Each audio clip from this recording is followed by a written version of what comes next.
Assalamu alaikum. How are you? I hope you will be fine. You have spent a lot of time with me. We have spent almost 45 lectures together. We'll just soon talk about it, what we've done in these 45 lectures. But let's see that what's our today's topic. It is just the last part of the topic that we started earlier, thesis writing. In thesis writing, you have seen that we start with writing synopsis, and then we do a lot of exercise. We talk about element of the thesis, how different chapters are written, how do we collect information, what are the things required for writing a good thesis, and then we also did some of the research methodology. Though we did not discuss this research methodology in detail, but I'm sure that you must have developed an idea from this. You are having a separate topic, research methodology, in your course, and this will certainly supplement that course. So today we are at the end of the topic of our topic that we started, that is thesis writing. In the last lecture we discussed about the concept of documentation, that how do we make references of the documents that we include in our research. These references are put into the text right from the first chapter. In the first chapter, that is the introduction, we use citations, references from different sources that we study, and then we use the same in next chapter, that is our literature review. Basically that is formed of this aspect, the research that we make. But as I told you, to show the supervisor and to prove this thing to others that this thesis is our own work, it's not a plagiarized work, we must cite references. We must tell the reader that we have consulted these sources, these books, these authors, these journals, these periodicals, these websites, etc., etc., so that our thesis or our piece of writing, our research paper becomes authentic. To make it so, we must be very careful in giving all the sources that we have used. In the last lecture, we discussed about few aspects about the format of the thesis, that should be the spacing between in the text and the margins in the text. We talked about something of the title, that how do we write a title. I told you that it's very much similar to the long reports. The way we write long reports, we write this thesis too. So today we are going to discuss this. But before we go ahead, I want you to remind that I told you that there are different concepts about this documentation. There are 4, and we have picked just one of the 4, and that is APA, American Psychological Association. This concept of documentation is from this association, and I told you that for any further information you can go on to their website and have the latest information on this documentation concept. We discussed few things, and before we move on, I want to tell you that APA style requires authors to use the past tense or present perfect tense when using signal phrases to describe earlier research. This is very important, that whenever you are going to mention any reference in your research, for example, you say that so and so person has said the same.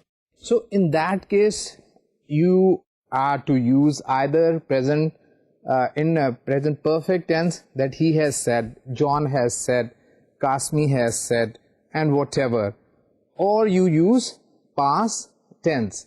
So this must be taken care of. Remember, citing references, use past tense or present perfect tense. So now let's come to the in-text citation.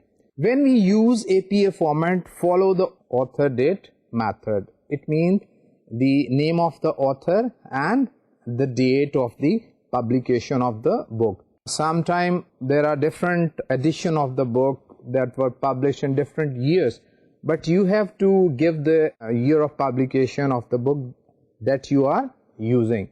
So this citation is going to be parenthetical. For example, you draw a bracket and then write the name and then put a comma and then write the year. For example, John's, comma, 1998.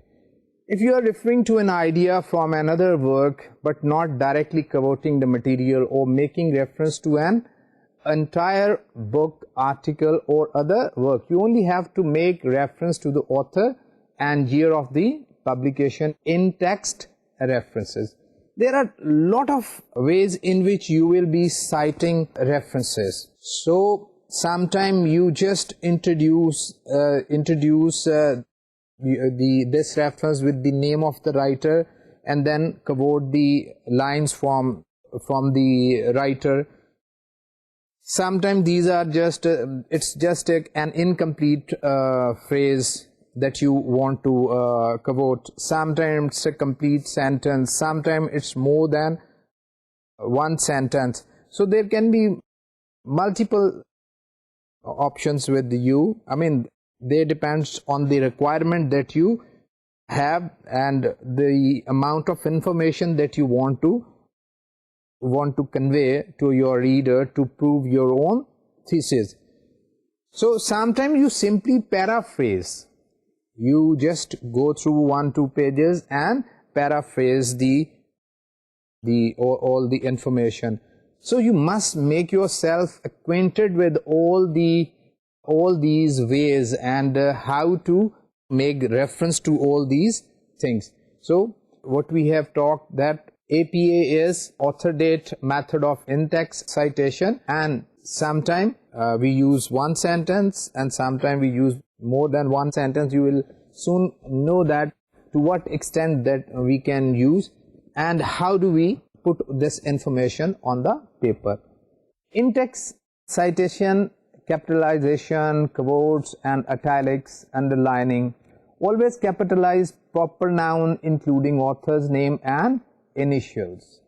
Initials is the first letter of the name. People normally have more than one word for their name. So you'll see that how do we do. Normally in a citation, when we make a reference, we use the last name of the writer, and the first name is normally put into initial. If you refer to the title of a source within your paper, capitalized all words that are 4 letters long are greater than the title of a source. Again, this is an important aspect because when you go through with it, you get confused. So if you are referring to the title of a source, you have to write the name. For example, performance and change.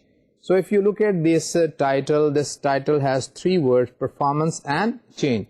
Here we have 2 words, performance and change. They are main words, so they'll be capitalized. But so far as the conjunction and is concerned, it is less than 4 words, so it won't be capitalized. This thing is to be noted, that you don't have to capitalize the title, words in a title which are less than 4 letters.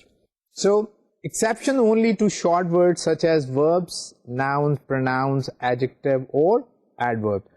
It means that if any of these words come into your title, then you will be capitalizing it. You can say there is nothing left to lose. In this we have is, you can see that this is capitalized. So similarly, lose is used here as a verb. It's a 4-letter verb and it is capitalized.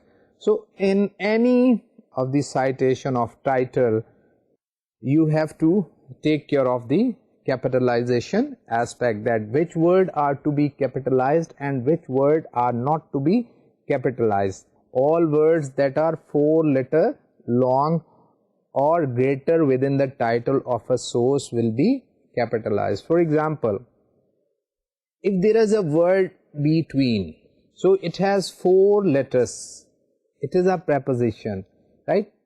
Normally used as preposition. It can be adverb as well.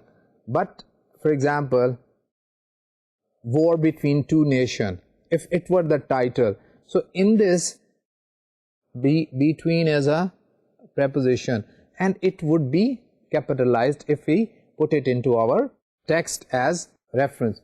So be particular about this aspect. When capitalizing title, capitalize both words in a hyphenated compound word. Sometimes we are dealing with hyphenated word. So in hyphenated words, you need to capitalize the both words. For example, natural born cyborg. So in this you see that natural, N is capitalized and B of born is capitalized because this word is a hyphenated word. Capitalize the first word after a dash or a colon. Whenever you are using a dash or a colon, you must capitalize. The case of Hitchcock's Vertigo. So you see that the article is capitalized. Italicize or underline the titles of longer works such as books, edited collections, movies, television series, documentaries or album, etc.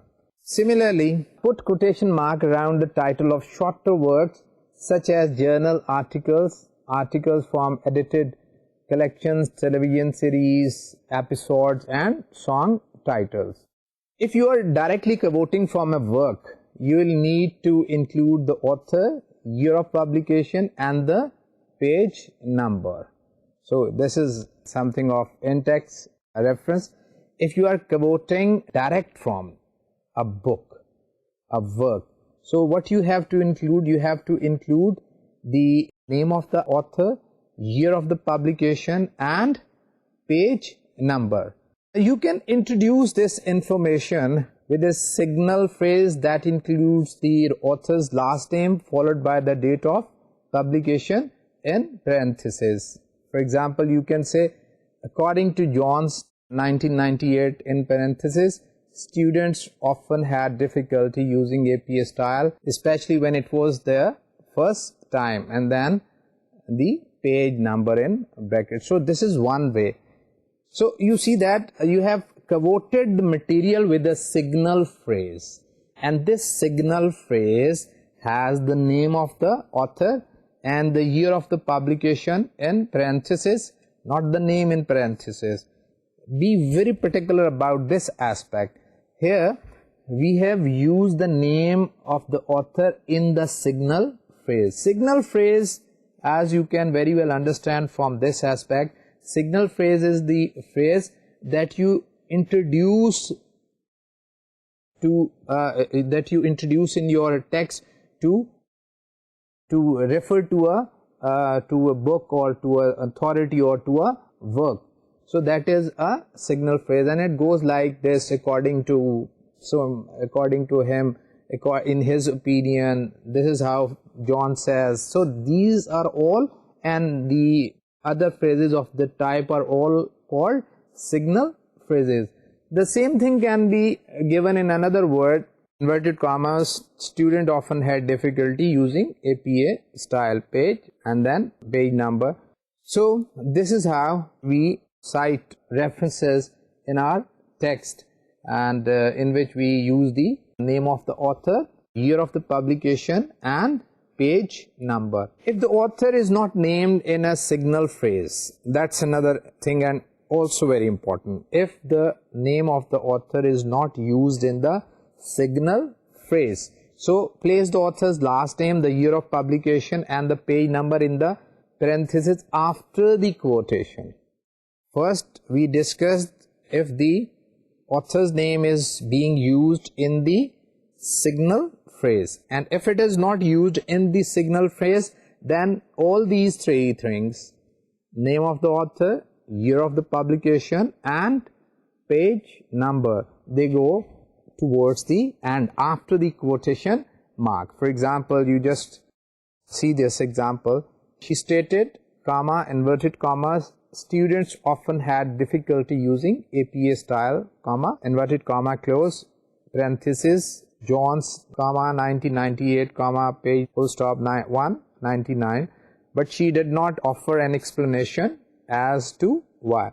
Be also very particular about the punctuation. You see that after the name we have put a comma, after the year we have put a comma, after the P of page we have put a full stop that shows this P is an abbreviation, and then page number, and after the parenthesis, after this bracket we have put a comma. You must follow these guidelines, otherwise you will be in trouble. And be very consistent about citing your references in this way. When you are citing a references and the name author comes in the signal phrase, and when you are citing a reference where the name of the author comes after the quoted material. Similarly, sometimes you refer to or you cite material that is more than 40 words, longer than 40 words. In different other concepts of documentation, it may be said that that is of 4, 5, more than 4 lines, 5 lines. Here we given APA say that more than 40 words, longer than 40 words. So place direct quotations longer than 40 words in a freestanding block of typewritten lines. In a freestanding block of typewritten lines, and omit quotation marks. So you have to cite a longer reference. So this longer reference is more than 40 words. So in that case, this will be shown separately, not in the sentence.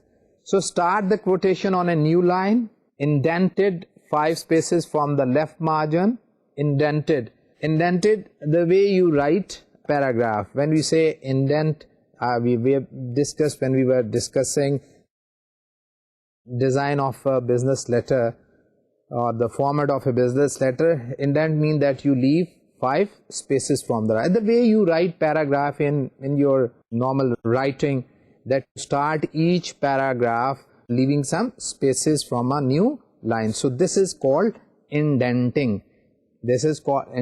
So type the entire quotation on the new margin and indent the first line of any subsequent paragraph within the quotation 5 spaces from the new margin. Maintain double spacing throughout. The parenthetical citation should come after closing punctuation mark. So if the reference cited is more than 40 words, what are you going to do? You are going to show it separately after the signal phrase. It comes down of the signal phrase and it is 5 spaces indented and it has double space, and if there is more than one paragraph, the similar indenting is going to be. You can have an example. John's 1998 study found the following, and then goes the reference. It is not quoted, you won't find any quotation mark, and at the end of the citation we have full stop. After the punctuation mark we have page number in bracket, and there is no full stop after the bracket. So this is how we go with this. Sometime we paraphrase, as I told you. What do we mean by paraphrase? Paraphrase mean that we simply read some reference and we just explain it in our own words. So in that case we don't have to use quotation marks, we only have to give the name of the writer and in the signal phrase or if not, then at the end of the reference in parentheses. So if you look at this, according to Jones 1998 in parentheses, APA style is a difficult citation format for first time learner. So we have paraphrased quoted material, so we do not need any quotation mark. And this citation had a signal phrase. If there is no signal phrase, the same can be. APA style is a difficult citation format for first time learners, and then the name, year of the publication, and page number of the book or the reference. So this is how we go.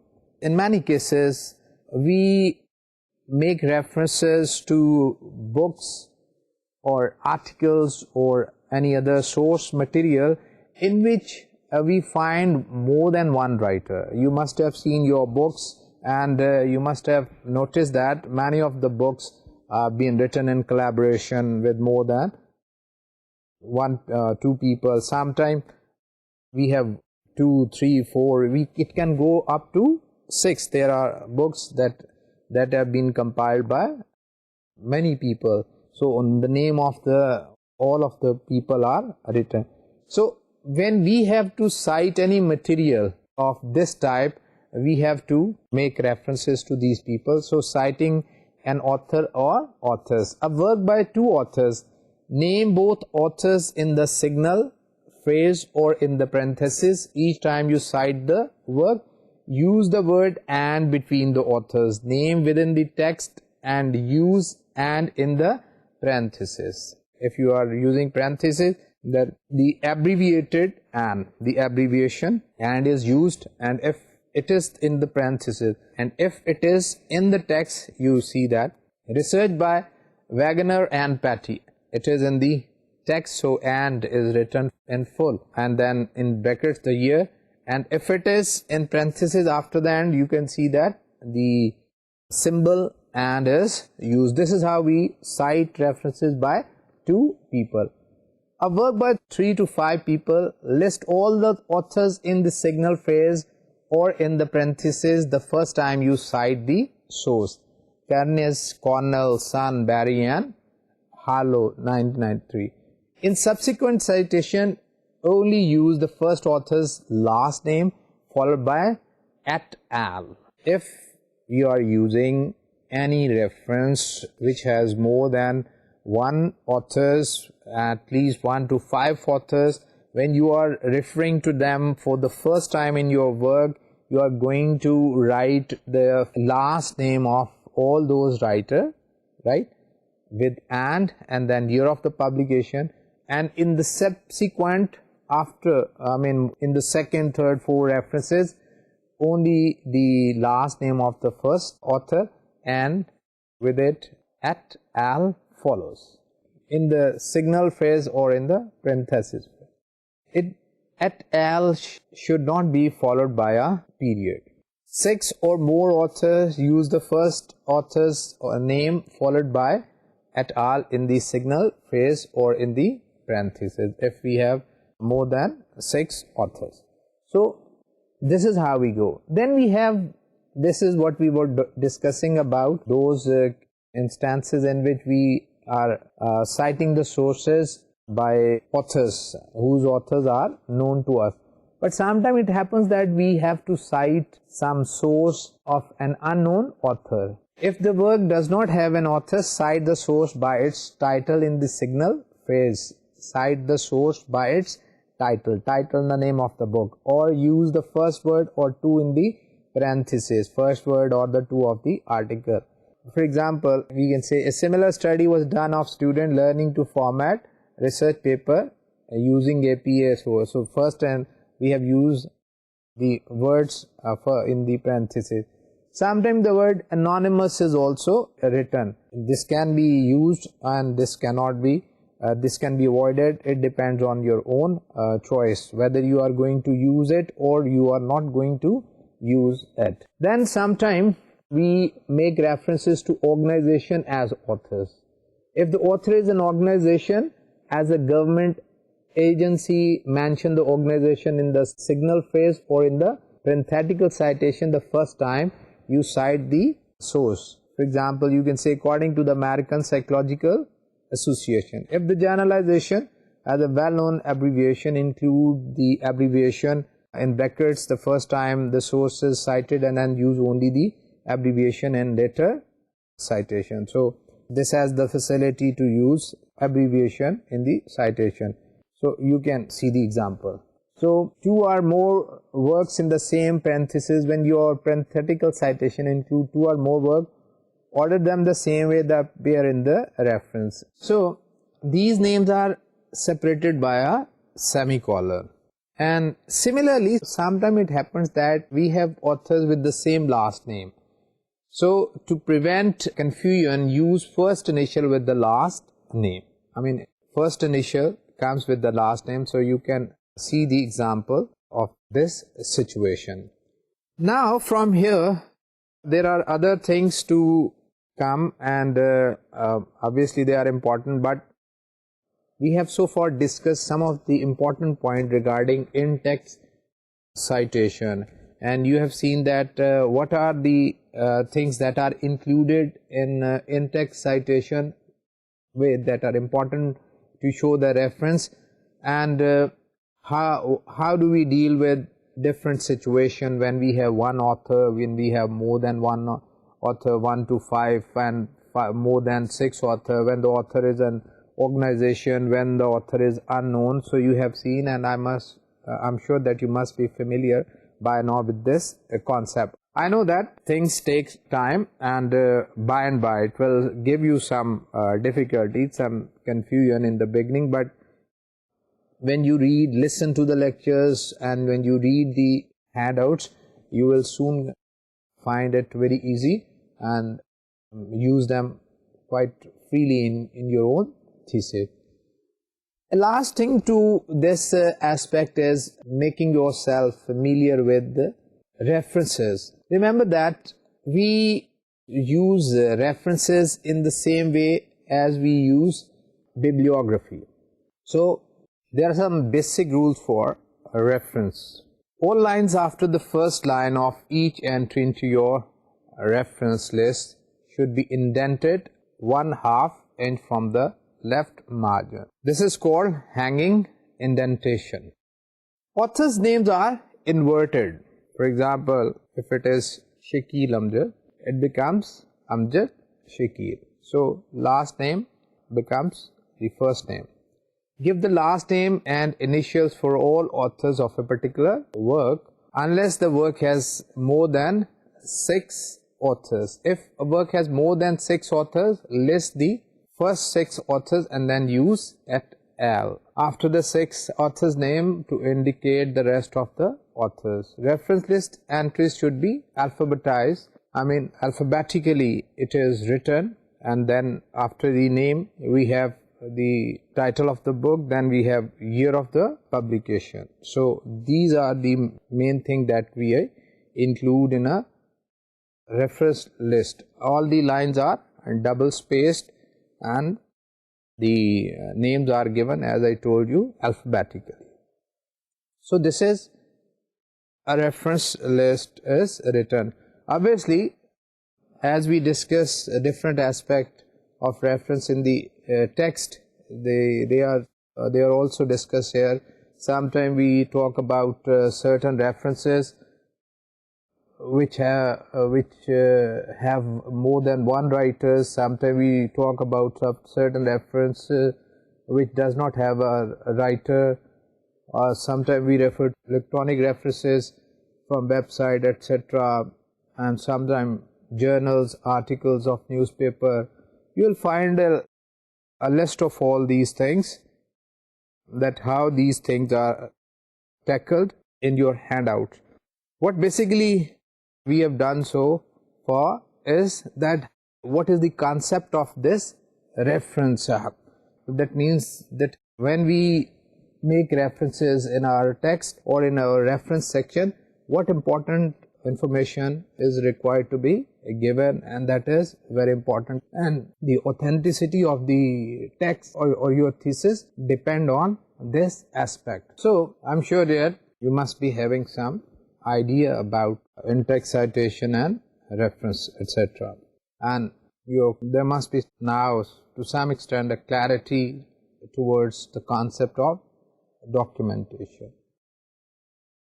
You will study the rest of the things in your handouts, because there are certain details and you will be in a better position when you go through these things. With it, our topic comes to an end. So, today we have ended this subject, business communication. We have discussed this subject for consecutive 45 lectures. We started our topic with the basic discussion of what is communication. And I define communication as it's a process of giving and receiving information that brings desired results, or communication is successful when it brings desired results. Just to give you a better understanding or a comprehensive understanding of this very sentence or this very theory, we have gone through all these things. We have studied what is communication. We started with different topics. We studied different concepts of communication. We studied what is non-verbal communication. First of all, we studied that what is important when you give information, as it's a process of giving and receiving information. What is important when you give information? So we discussed different channels that are important to be known by the encoder when he gives information. What are the barriers of communication, so that a good communicator, while giving information, must be familiar with all those barriers. Then we discuss principles of communication, and as a person who gives information, you are required to be familiar with these principles. So we discuss all these 7 principles of communication in detail, that what type of language is important for giving communication, what psychological bent of mind is required for giving information, what qualities are required for giving information, how do you become a good communicator. So we discuss a lot of things which can help you in becoming a good communicator, a person who gives good information, proper information, the information that he wants. How can he understand himself, his own attitude, his own values, his own likes and dislikes? So we discuss, after the principle of communication, we discuss different aspects of cultural variables. We discuss national cultural variable, we discuss culture, what is culture, and what is the importance of culture in the global context. So for a person giving information, the knowledge of all these aspects is very important, and we discuss in detail all these aspects. Then we discuss the format or the planning steps of the writing messages, and you must have seen that how important these planning steps are for writing messages which brings back appropriate or desired result. We discuss in detail all these aspects of planning messages, and we discuss organizational plan in this respect. And organizational plan are very important for a good communicator. Your knowledge of the organizational plan is very important, and you must have realized that how they help you in improving your communication. Then we discuss letters of different types, letters that are written on any of the organizational plan, whether direct organizational plan or indirect organizational plan. When we were discussing letters, we did not only discuss the language of the letters, that what language we must employ while writing letters. We also discussed the psychology of these types of communication, that how do we deal with claim letters, how do we understand this order letter, what is the importance of an order letter. We discuss different aspects of collection letter, that how we need to understand different stages of collection letter. Then we discuss about sales letter, and we discuss what makes a good sales letter, the psychological process that goes on within the buyer when he is attracted by any product or services of a company. So we discuss in detail all these things. Then we discuss reports, short reports and long reports. We also discuss market report, proposals, etc. And one of the important types of communication that we discussed was job communication. You see that we took it as a package. We discussed job communication in detail. It was discussed in 4 lectures, and we had an in-depth study of this topic. And then we discussed presentation skills, and you must have found that how important presentation skills are, that they can help you a lot in your career, in your practical life. And in the last of these topics, we discussed this thesis writing, and again we discussed thesis writing in detail. If you look at this course basically was designed for people who really want to make a mark of their self in their working life. In the beginning, I took up the course bilingually. I started this course, and most of the time I just talked in Urdu mixed up with English. As I told you in the first lecture that this course will be bilingual.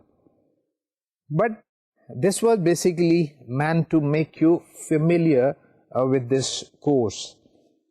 I've seen in my teaching career that people, especially students, lose interest if they do not understand something in the first place.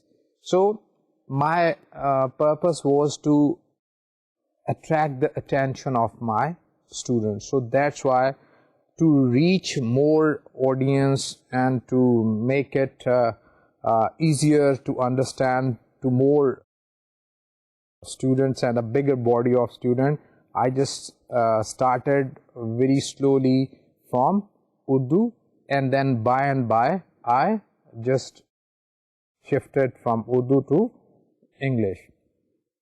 And I also received some feedback during that time that why this course is being given in most of the time in bilingually or Urdu.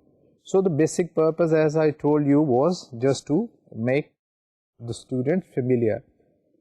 I know that the students of this course belong to different categories. They belong to cities, they belong to small cities, villages, and they belong to different strata of society. And it is the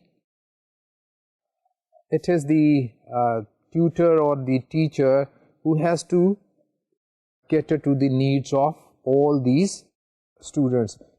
Basic purpose is to communicate. So the language may be any.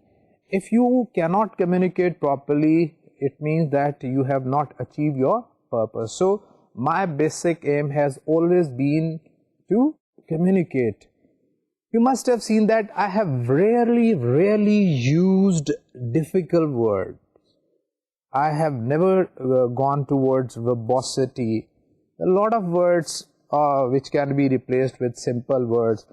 If I would use, I would be negating my own statement that I gave you, that in business communication we use very simple language, the language that is understandable to all. Whether we use Urdu or we use English, the level of the language should be understandable to our readers. So I always try to use the level of language that is understandable to my mind, to all of my students. And this is the thing that I have always experienced in my teaching career. I come across a lot of students coming from different backgrounds, so I know that to what maximum extent I can approach them.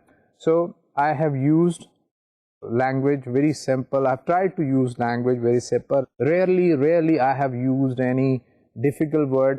Another thing that came to my mind was that we have emphasized too much on letters. Dear student, basically this subject, business communication, concerns with written communication. But you cannot say that we have spent most of the time on written communication. If you look at this, I have just covered up all this written communication, starting from inquiry letter or direct request to writing reports or writing CV, and they just go in almost I think 12 to 15 lectures. And if you compare these 12 to 15 lectures with the total number of lectures that are 45, you can easily say that I have spent most of my time on other issue. I have basically tried to discuss the psychology of the topic. I mean, I have tried to give an understanding. I have tried that you could understand the theory of this subject. So you can see that at most of the occasion I have discussed some points which concern your comprehension of the topic. Though at times I have discussed about language also, but most of the time I have discussed about the theory of the subject. You take up the subject right from the beginning, right from the first topic. And in the first topic, what was it? It was all about the theory of learning this business communication. I basically wanted you to develop in you the skills to handle your communication issues, your communication areas. So that's why if you take up all these topics before you, you will find that we have discussed all these things theoretically. I'm sure that if you become aware of theory of the subject, automatically you will inculcate in yourself the practical skills of this topic. This is very important topic. You do not think that there is no use of letters in this topic. I don't say that I have discussed all the topics of the written communication in this topic. That is not possible. Obviously, there is personal communication which is not discussed in this business communication, and beside that there are certain types of messages which are not included in this topic, but in your organization you may be engaged in those type of messages. But I'm sure we have given you the basic guideline, and with this guideline you can chalk out any type of messages. Not only the messages you can chalk out with these lines, you can also you can also improve your oral communication with all these rules and all these principles of communication that we have discussed. Our basic purpose is was and is to make you a person who is well versed with all the communication issues, whether they belong to any written communication or they belong to any oral communication. So if you look at the list of the topic that we have discussed so far, you will find that we have given almost equal time to these issues. Just take presentation. We have discussed the theory, but we have suggested you some ways and means to improve this skill in you, and with it you can very well learn the rules of giving good presentation. And beside that we have also discussed certain other things. So no single book can be sufficient on any topic. No single lecture or this series of lecture can be sufficient on any topic. Life is a very complex. Things in practice are very complex, and we always need to know more. But we cannot learn more unless we have some solid background about a certain topic, about a certain issue. So I'm sure that what we have discussed in these 45 lectures is quite sufficient to give you a very solid, strong background. And with this background you can go anywhere, you can improve upon anything that you like. So with this I would like to say you Khuda Hafiz. It has been really a time mixed up with pleasure and mixed up with stress and anxiety. Coming for these lectures and making preparation for these lectures was a deal. I mean, it was a difficult task because I tried more on contents of the lecture, and I tried that the contents that I present in this lecture must be authentic. So I'm sure that you must have found them. So maybe in some other topic, some other time, we come across each other. So from me, it's Khuda Hafiz, and I hope that you must have enjoyed this course with me. Khuda Hafiz.